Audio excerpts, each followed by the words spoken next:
시청자 여러분 안녕하십니까? 윤영걸 선생님의 유구위원입니다. 네, 선생님 안녕하세요. 안녕하세요. 자, 윤 선생님 그 네. 총선에서 네. 지금 이 여권은 이슈가 없는 네.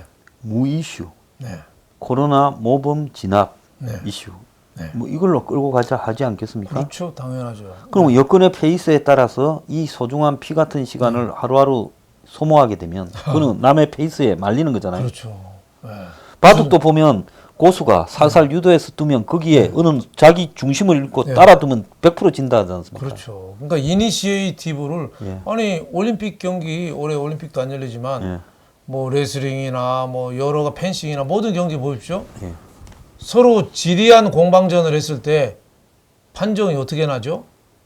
그나마 공격 조금 더한 데가 나잖아요. 예, 그렇죠. 예? 공격 점수로 예, 예. 포인트를 주죠. 그 어떻게 보면 유리한 사람한테 더 유리한 거예요. 네. 지금처럼 이렇게 지리하게 선거전이 된다 그러면은 집권당이 더 유리한 결과가 나오는 거죠. 네, 그래서 네. 지금 문 정권은 네. 처음에는 이 코로나에 대한 자신들의 실책으로 네. 거의 뭐 2월 말쯤에는 네. 저 좌파들고 뭐 평론가나 이런 모임에 가서도 이야기를 해보니까 네. 뭐 다 졌다고 네. 손을 놨더라고요. 네. 그러다가 꾸물꾸물 하더만은 3월 초부터 이제 자기들끼리 계산이 있었던 거 이대로 가면 진다. 네. 확진자부터 줄이라. 네. 우리가 진압 잘해서 축소되고 있다고 또 홍보하자. 그러고는 문이 났었어. 이런 걸 잘 이렇게 하는 것처럼 좀 다니자. 네. 뭐 오물오물 하니까 지금 또 그러고는 자기들 여론조사 언론 동원회가 바람 잡고. 네. 그것 때문에 지지율 뭐 코로나 대책을 잘해서 지지율이 높아졌다. 네. 그리고 외국에서 뭐 보도 하나 되면은 청와대에서 그걸 받아서 발표하고 또 국내 방송들이 또 그걸 확산시키고. 확장시키고 그런 꼴로 가는 거죠. 그래서 어떻게 보면은 지금 엊그저께 서해 수호의 날도 문재인은 갔어요. 2년 동안 안 갔다면서요. 취임 동안 한 네. 번도 안 갔어요. 예. 근데 왜 갔겠어요? 갑자기 나라 걱정이 돼서 갔을까요? 아니죠. 이제 총선 때 저 보수표 좀 잡으려고 간 거죠. 그렇겠죠. 예, 거기 온 할머니가 얘기했잖아요. 유족 할머니가 제발 누구 소행인지 좀 밝혀달라. 네. 문재인이 여태까지 어정쩡하게 얘기했잖아요. 예? 그러니까 안보, 경제 뭐 이렇게 전반적으로 저렇게 문재인 이쪽이 적극적으로 저렇게 나서는 거다. 선거를 이번에 지면은 문재인 임기를 제대로 못 채울 수도 있다. 이런 위기감이 굉장히 많은 거 아닌가 싶습니다. 자, 그래서 네. 저쪽은 결사적으로 네. 지면 윤석열이가 우리 죽이려고 칼을 갈고 있는데 예. 여기서 우리가 안 죽으려면 선거 무조건 이겨야 된다. 예. 지금 저쪽은 그런 거 아니겠습니까? 그렇죠. 예. 자, 그래서 코로나에 실패했지요. 경제 망가졌지요. 안보 망가졌지요. 비리는 터져 나오지요. 네. 객관적인 조건으로 보면 이거는 막 말이 안 대참패가 아니라 몽둥이 들고 다 이번 선거에 때려 죽이자고 해야 될 선거예요. 네, 말이 안 되는 완패가 돼야지 민주당이 완패를 하는 그런 총선인데 이 코로나 갖고 어떻게 보면 대중 조작을 하고 있다고 봐야죠. 네. 그리고 또 그게 또 여론조사에서도 먹히고 하니까 그걸 또 잘 된 것처럼 또 뭐 트럼프랑도 통화하고 시진핑하고도 통화하고 G20 또 화상 통화도 하니까 우리 위상이 저 정도야? 뭐 이렇게 착각하고 싶은 거죠. 네. 그런데 문을 처음 겪는 것도 아니고 네. 3년을 겪으면서 죄송합니다. 3년을 겪으면서 네. 또 저렇게 대받아치기 네. 또 악재를 싹 돌려서 네. 호재로서 이렇게 분칠하기 네. 이런데 또 국민이 또 속는다면 참 이것도 국민도 문제가 있는 거 아니겠습니까? 우리가 너무 거기에 좀 약하죠. 예? 예. 그러니까 맨날 이용당하는 게 김정은 카드 갖고 지난 그 뭐도 지난해인가요? 벌써 2018년이죠. 18년이죠. 벌써 한 해는 그걸로 떼먹고. 예. 그때 뭐 김정은 왔다 갔다 하고 뭐 이런 통에 완전히 그냥 참패를 했잖아요. 지금 야당이 뭐 그 계속 그래왔죠. 그러니까 이번에는 김정은도 안 되고 시진핑도 델로다 안 되고 하니까 이 코로나 뒤집기로 나선 거라고 봐야죠. 그러니까 국민이 눈 똑바로 떼야 되고 지금 외국인들 유입을 안 막아서 지금 뭐 거의 10,000명이 육박했는데 이런 거를 국민들이 똑바로 봐야 됩니다. 자, 그렇다면 지금 이 야권이 네. 좀 쓸 수 있는 유력한 수가 어떤 게 있을까요? 뭐 새로운 뭐 경제 안보 이슈를 끌어내서 그 첨예하게 좀 붙어서 국민들의 공분을 좀 자극해서 문재인 정권 심판의 선거가 되도록 그걸 해야죠. 그러니까 김종인 선대위원장이 그 경제 쪽에 밝으니까 또 복지 쪽도 밝고 그러니까 그런 쪽을 좀 끌어내서 국민들한테 어필해야 된다고 봅니다. 그래서 문재인이 경제를 망쳤고 네, 그다음에 이제 코로나도 네. 창궐시켰어. 네. 죽어가던 경제에 이제 데모스를 받았다, 그렇죠. 나갔다. 이제 경제 잘못한 거를 다 코로나 탓으로 지금 다 네, 그 돌려놨잖아요. 문재인 네. 책임이다. 네. 이게 다 두 그렇죠. 가지가 다. 그렇죠. 이 부분을 명확하게 네. 좀 해야 되고 네.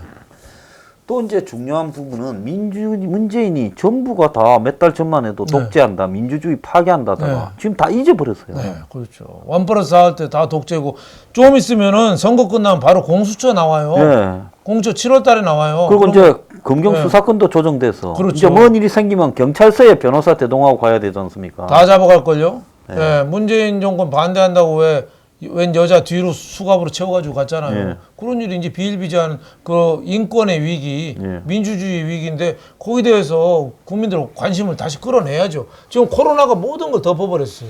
네. 자, 조국 문제에도 또 부패의 소지가 또 100% 있는 사건 아닙니까? 그렇죠. 그다음에 유재수도 부패고요. 그다음에 그 울산 문제는 그야말로 국가의 네. 이 공직이 네. 어떻게 국가 제도가 그야말로 특정인의 정치적인 어떤 의도에 따라서 다 무너질 수 있는가 네. 하는 걸 보여준 거 아닙니까? 그렇죠. 그 3.15 부정선거랑 선거가 뭐가 다른지 조작되고, 모르겠어요. 예. 3.15 부정선거랑. 예. 예? 상임위 부정선거 때 이기붕 부정선거 했다는데 그때도 저렇게 청와대에서 저렇게 정교하게 개입했을까요? 이거 울산 선거는 상대방 떨어뜨리는 것부터 공약하는 것부터 전체적으로 개입했잖아요. 예. 그리고 자기 같은 당내에 임동호 싹 빼는 것부터 다 어떻게 보면은 치열한 그 친밀한 시나리오에 의한 그런 부정선거인데 그걸 이슈로 좀 빨리 끌어내야죠. 자, 한병도가 출마해 있고 기소된 네. 최강욱이가 출마했고 네. 또 황운하가 출마했고 네. 임동호가 출마했다. 네. 이게 정상적인 나라입니까? 말도 안 되는 거죠. 반성도 안 하고. 그리고 열린민주당 봐요. 예. 다 그 주홍것이 낙인 있는 사람, 그 전과자가 됐거나 전과자가 될 사람들이 다 가 있잖아요, 지금. 그리고 지금 네. 연동형 비례대표제를 주도회가 통과시켜가 지금 네. 벌어지고 있는 이 꼴이 이게 정상적인 민주주의 국가에서 위성정당을 만들고 뭐 위성정당 1에 위성정당 2에 이게 정상적인 선거입니까? 그래서 국민이 이해할 수가 없는 거죠. 그리고 네. 차라리 그 뭐 미래통합당은 그래도 위성정당 하나 만들었잖아요. 예. 그 여당이라는 데는 한술 더 떠서 2개 만들었어요. 예. 이건 정당 방위가 아니라 과잉 방위죠. 예. 예? 그건 있을 수가 없는 얘기죠. 경제를 이렇게 붕괴를 네. 시키고 부동산 폭등에 그냥 암호화폐 피해자들에부터 시작해서 예? 그리고 국가의 기간 산업이 해운도 다 외국에 팔아먹어버리고 예? 그것뿐입니까? 뭐 이 전력 산업 자체도 또 중국 자본에 넘기고 그렇죠. 또 보니까 원전도 해체하고 지금 뭐 이렇게 가는 거잖아요. 그러면 이런 부분에 이제 솔직히 말하면 코로나가 없어도 내가 볼 때 문재인 임기 안에 경제가 저는 그 경제에 그 파탄나는 뭡니까 거죠. 금융위기가 네. 왔을 거라고 봐요. 네. 근데 코로나가 왔기 때문에 그게 상당히 당겨졌다고 봅니다. 네. 저는 올 연말쯤에 네. 한국의 금융위기가 안 오면 기적이라고 봐요. 근데 이제 심판을 할 수 있는 게 4.15 총선밖에 없거든요. 예. 나머지는 문재인 빠이빠이 하면 끝이에요. 이제 선거도 없어요. 예. 그러니까 심판을 지금 정신 바짝 차려야 되는데 코로나에 우리가 눈에 못 씌우면 큰일 나는 거죠. 그러니까 정치가 하는 역할은 흘러가는 현상을 간략하게 요약해서 예. 요게 핵심이라고 네. 알기 쉽게 국민들 앞에 미디어를 통해서 또 온라인을 오프라인을 통해서 알려주는 거 그게 네. 정치의 역할 아닙니까? 그렇죠. 그러니까 지금 미래통합당이 그게 안 되고 있다는 게 제일 문제였잖아요. 그렇죠. 예를 들면 뭐 검찰 개혁이다. 이게 어떻게 보면은 범죄인 조국 수호하는 게 검찰 개혁이란 용어로 바뀌어 버렸어요. 그리고 네. 윤석열 이하 네. 검찰에 네. 소신 있는 14인이 네. 검찰 쿠데타의 주역이라고 황희석이가 이야기를 하지 않습니까? 그렇죠. 그게 어째 쿠데타예요. 그러니까 용어를 어떻게 보면은 지금 교묘하게 짜집기 해가지고 여론을 호도하고 있어요. 그래서 검찰 개혁이냐, 뭐 아니냐, 뭐 촛불이냐, 아니냐, 뭐 이런 식으로 자꾸 이게 국민들을 헷갈리게 만드는 거예요. 그걸 바로 미래통합당에서 김종인 선대위원장이 빨리 여기에 대한 그 대책을 내놔서 맞불을 놔야죠. 그리고 얼마나 국민들을 우습게 봐서는요. 저거 패거리 안에서 헛소리 하는 거야 괜찮지만은 선거인데 네. 조국을 수호하는 당을 만들었다. 수준 미달이죠. 네? 이거 국민들을 진짜 개돼지로 하는 겁니다. 그래서 산불 날 때 산불 끄는 전략이 물을 들이붓는 것도 있더라고요. 예. 그렇지만 또 한 산불 끄는 맞불을 전략은 불을 또 놓더라고요. 예. 불을 또 놔요. 그래서 맞불을 놔서 그 산불을 끄더라고요. 예, 주요 그 전략이죠. 저는 그게. 이거는 예. 빨리 맞불을 더 큰 대형 산불을 같이 놔서 그걸 태워버려야지 된다고 봅니다. 예. 네. 자, 그래서 네. 지금 중요한 거는 보수 진영에 그 흩어진 네. 원래 난 보수인데 네. 강경 보수인데 네. 지금 이 통당 보니까 찍어주기 싫어. 네. 그런 보수도 지금 상당히 발성애가 상당히 많죠. 흩어져 있지 않습니까? 네. 그다음에 이제 중도나 네. 온건 좌우파인데 문재인은 싫어서 죽어도 못 죽여주겠다. 저건 심판해야 된다. 이런 또 사람들이 있고 이러지 않습니까? 그렇죠. 그러면 일단 보수는 다 찍어주도록 만들고 투표 참가하고 그렇죠. 그다음에 이제 온건 이 문을 비판하는 사람에 대한 또 카드가 주어져야 되고 이걸 네. 정확하게 구분해서 네. 가야 되지 않겠습니까? 그렇죠. 네. 근데 지금 가장 미통당이 잘못한 부분은 뭔가 하면 외형상으로는 보수 통합을 했어요. 뭐 네. 이현주도 모으고 유승민도 모으고 그렇죠. 뭐 이래 모았지만 네.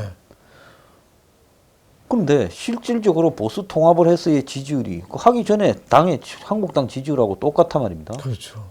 그게 아직 좀 반영이 안 됐는데 그 의미는 중도층으로 있는 사람들이 한 40% 되는데 그 사람들이 보수 쪽으로 아직은 마음을 안 주는 것 같아요.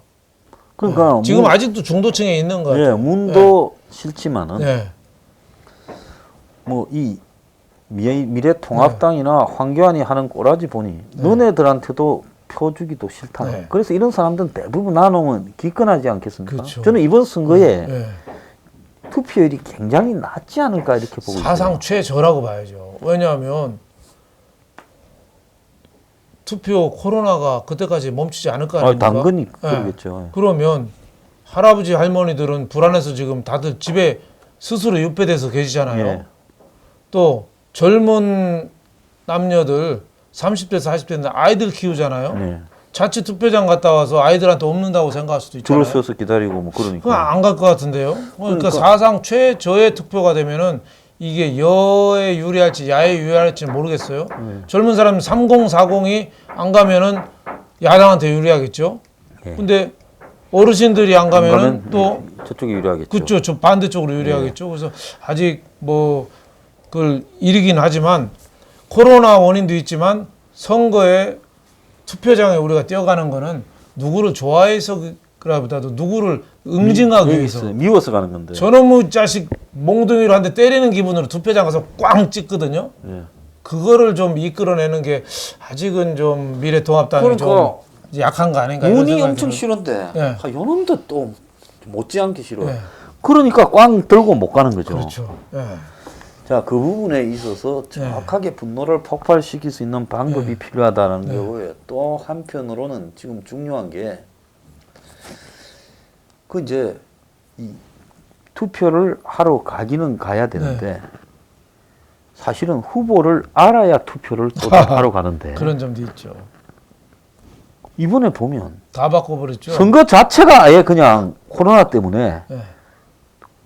저거 동네마다 아마 출마한 사람 얼굴도 한번 못 본 사람이 95%일 거예요. 저도 모르겠어요. 그렇죠. 네. 이름도 모르는 사람이 아니, 또 엉뚱한 사람들이 자꾸 문자 오고 네. 자기 출마했다 그러는데 나는 뭐 전혀 모르는 사람인데. 그러니까 공천도 막장까지 바뀌고 네. 난리를 쳤고 네. 그러다가 코로나로 네. 지금 뭐 옛날 같으면 벌써 이렇게 예비 후보 때부터 가서 명함을 받아도 이만큼 받아줬고 이제는 사람 접촉하면 욕먹으니 접촉도 못해요. 저 멀찌감치 떨어져 있는데 마스크 끼고 가면서 그 사람 이름이 뭐고 이래 보는 사람도 없어요.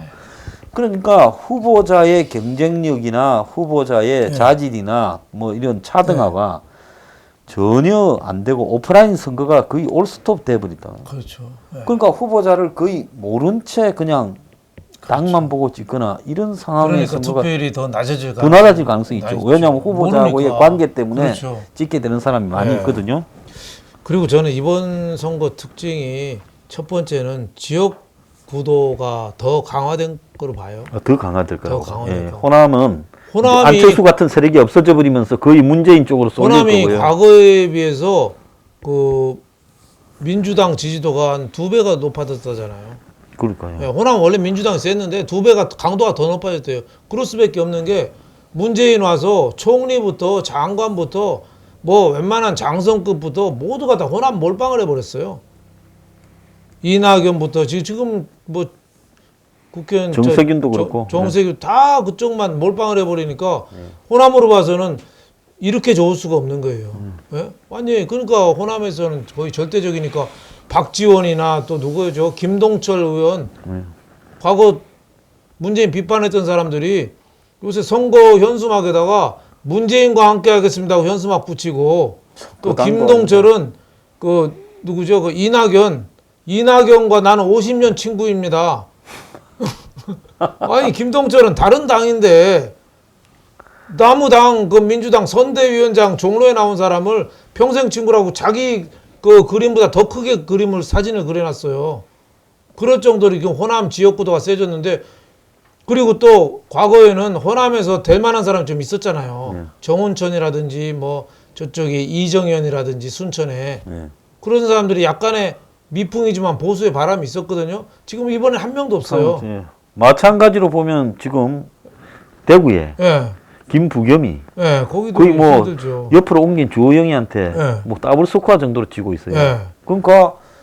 그러니까 이게 제가 볼 때 뭐 부산에서도 제가 볼 때는 이번에는 별로 단순히 안 될 것 같아요. 영남 PK 지역에도요. 그렇게 공을 들여놓고 해도 SOC 막 돈을 퍼부어도 제가 보니까 PK에서는 민주당 이번에 좀 어렵다고 봅니다. 어렵다고. 저도 예. 다 영남 전체에서 어렵다고 예, 봐요. 예. 그러니까 영호남의 지역 갈등이 예. 다시 원상으로 돌아가는 원상으로 돌아가는 거죠. 그러니까 정치가 거꾸로 가는 거예요. 예. 그리고 또 하나는 지역구도 강하고 두 번째는 제3당이 쪽박 찬다는 거죠. 그러니까 지난번에는 예. 안철수 국민의당이 그렇죠. 40석 가량 갔지 않습니까? 그렇죠. 근데 이번에는 민생당이라고 있는 것 저것도 시원찮고 민생당은 민생고를 겪을 것 같아요. 그러니까 뭐 이제 좀 이따가 드러나겠죠. 네. 그 국민의당은 지역구도 후보를 안 냈거든요. 저는 기형적인 정당이죠. 그리고 비례대표만 내가지고는 어떻게 국민들한테 어필할 수 있겠습니까? 저 자체가 네. 좀 비정상적이라고 봐야죠. 그리고 정의당은 너무 정의롭지 않은 처신을 오랫동안 해서 여기도 쪽박차게 생겼어요. 지금 조국 사과까지 했더만 급해지니까 조국 사과 지금 때. 거기에 저는 정의당에서 지역구 전멸할 수도 있다고 봐요. 저도 그래 보고 네. 있어요. 심상정이도 심상정도 어렵더라고요. 이름 그대로예요. 심상치 않아요. 저기도 일산 저쪽 고향 저쪽 사람들이 거기에 1, 2등이 아니라 뒤에서 여론조사에 뒤로 나와요. 그렇죠. 그리고 저 창원이나 뭐 센데 울산이나 이런 다안 될 데서 것 같아요. 만만치 않아서 네. 저는 이번 선거가 제3당이 파멸할 거다. 세 번째로는 막판까지 저는 혼전일 거로 봐요. 4월 15일이면 4월 14일 밤까지 여야가 치열한 경합을 아마 하지 않겠느냐. 아직도 그러니까 중도층이 한 40%가 되기 때문에 이게 마음을 잡지 못한 사람들이 상당히 아직도 좀 있을 것 같다 이런 생각이 그래서 듭니다. 지금 네. 중도층은 네. 투표가 정말로 하기 싫은 사람들이에요. 그렇죠. 그러면 이렇게 정말로 투표가 하기 싫은 네. 사람들을 투표장으로 네. 도대체 어떻게 데리고 갈 건가? 네, 그렇죠. 그게 김종인 선대위원장이 내놔야죠. 지금 그게 네. 제일 큰 딜레마 아니겠습니까? 그죠? 그렇죠. 예. 그거 안 하면은 예. 저는 미래통합당이 100석 지역구 100석도 만만치 않다고 봐요. 그럴 수 예. 있겠죠. 지역구 100석 해야 뭐 비례대표 합하면은 120석 예. 조금 못 미치는 정도 되거든요. 예. 자칫하면은 중도를 못 끌어들이면은 저는 100석도 만만치 않다고. 그래서 물론 제가 뭐 잘 지금- 했으면 좋겠는데. 예. 예. 그래서 제가 지금 보는 게 예. 미래통합당이 예. 현재는 125석 미만으로 돼 있다. 네, 네. 그렇죠. 전국까지 합쳐서도. 그렇죠. 비례 그리고 쟤들이 이제 135석쯤 네. 전으로 이제 있다. 네. 그래서 최소한 10석 이하로 있는데 네. 이대로 가면 한 20석 이상으로 차이 날 거다. 네. 그럼 이걸 뒤집는 계기를 마련해야 된다. 네, 그렇죠. 그 계기가 지금 정권을 향해서 매일 무차별로 포를 쏴야 되지 않겠습니까? 그렇죠. 네. 그리고 정권의 비리나 네. 정권의 의혹들을 제기를 해야 돼요. 그렇죠. 계속요. 그렇죠. 그래서 지면에서 N번방 이런 게 사라지고 네. 정권의 비리나 의혹들을 폭로하고 터뜨리고 그렇죠. 하면서 해야 되는데 이게 이전하고 다른 거는 이전에는 보면 선거 뛰는 사람, 네. 중간에서 폭로하는 사람, 네. 정책 발표하는 사람들이 구분이 좀 돼갖고 네. 체계적이었는데 요즘 저 미통당에 보면 황교안이 박력통 들고 다니다가 와서 회의하고 황교안이 뭐 발표하고 네. 그럼 발표해봤자 물에 술 탄다 술에 물 네. 탄다 흐리부리하고 지금 그래요. 그렇죠. 그래서 확실하게 공격을 당하지 않으면 되치기 당합니다. 네. 야당이. 왜냐하면 지금 여당한테는 너무 큰 무기가 있어요. 선관위.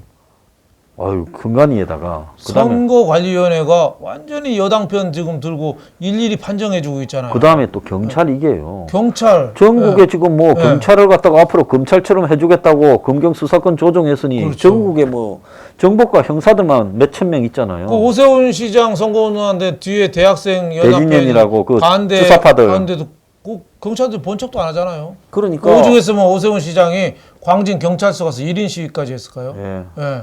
그리고 선관위 경찰 있고 또 하나는 언론 족쇄도 있어요. 예, 언론들이 장난을 엄청 언론들이 치고 지금 있죠. 꼼짝 지금 못 하고 있고 친여 언론들은 계속 아침부터 제가 아침에 좀 일찍 일어나거든요. 예. 6시 전에 일어나요.